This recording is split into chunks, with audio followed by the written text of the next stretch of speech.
உங்களுடன் ஸ்டாலின் என்றார் முதலமைச்சர். ஆனால் தனித்து நின்று வேறுபட்டிருக்கிறார். நம்முடைய துப்புரவு தொழிலாளர்கள், தூய்மை பணியிலே ஈடுபடக்கூடிய தொழிலாளர்கள் 14 நாட்கள் போராடியும் கூட கொஞ்சம் கூட ஈவிரக்கமின்றி அவர்களை அடித்து விரட்டி மிக மோசமான முறையிலே கையாண்டு சமூக நீதிக்காக போராடுகிறோம் என்று சொன்னவர்கள் சமூக அநீதியை விதைத்திருக்கிறார்கள். இது ஒரு பாசிச ஆட்சி என்பதற்கு நேற்றைய சம்பவத்தை விட வேறு எதுவுமே நாம் மேற்கோள் காட்ட வேண்டிய அவசியம் இல்லை என்று நினைக்கிறேன். பத்திரிகையாளர்கள் நீங்கள் அத்தனை பேருமே தொடர்ந்து 13-14 நாட்களாக அங்கே இருந்திருக்கிறது. இது பற்றி பெரிதாக நாம் பேசுவதில்லை. ஆனால் 14 நாட்கள் ஒரு பிரச்சனையை முடிவுக்கு கொண்டு வர முடியாத அளவிற்கு ஒரு ஆட்சியினுடைய நிர்வாகம் படுதோல்வியை சந்தித்திருக்கிறது என்றால் அது மிகையாகாது. இப்படிப்பட்ட அதாவது அரசாங்கத்திற்கும் மாநகராட்சிக்கும் அங்கே பணியாற்றுபவர்களுக்கும் எந்த விதமான ஒரு தொடர்புமே இல்லாத ஒரு சூழ்நிலையில் வழக்கம் போலவே காவல்துறையை ஏவல் துறையாக மாற்றி ஒரு நம்முடைய சமுதாயத்தை தினந்தோறும் தூய்மை செய்யக்கூடிய பணியாளர்களை அடக்குமுறையால் கையாண்டு காவல்துறையை ஏவிவிட்டு ஒரு கொடூரமான சம்பவத்தை நேற்று அரங்கேற்றிருக்கிறார்கள். பழியை தூக்கி உயர்நீதிமன்றத்திலே போடுவது சரியாகாது. ஏனென்றால் உயர்நீதிமன்றம் இந்த போராட்டம் கூடாது என்று சொல்லவில்லை. ஆனால் அதை அப்படி ஒரு வேண்டுமென்றே திசை திருப்பி இருக்கிறார்கள். உயர்நீதிமன்றம் இந்த இடத்துல இல்லாது அனுமதி கொடுங்கள் என்று சொல்லியிருக்கிறார்கள். வேறு இடத்துல ஜனநாயக ரீதியாக எல்லோருக்குமே உரிமை இருக்கிறது. ஆனாலும் இது போன்ற சம்பவங்கள் உண்மையிலேயே வருந்தத்தக்கது.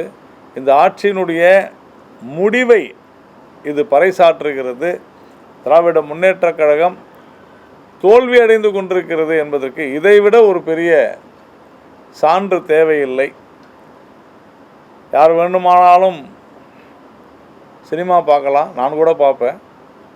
ஆனால் இவ்வளோ பெரிய ஒரு போராட்டம் நடைபெற்று கொண்டிருக்கும் போது முதல்வர் ஒரு திரைப்படத்தில் அமர்ந்து பார்த்து கொண்டிருக்கிறார் என்கிற செய்தி உண்மையிலேயே வருந்தத்தக்கதாக இருக்கிறது. தமிழகத்தினுடைய துப்புரவு தொழிலாளர்களை, தமிழகத்தினுடைய இந்த தூய்மைப்படுத்தக்கூடிய தொழிலாளர்களை எந்த அளவிற்கு அவர்கள் இழிவுபடுத்தி இருக்கிறார்கள்.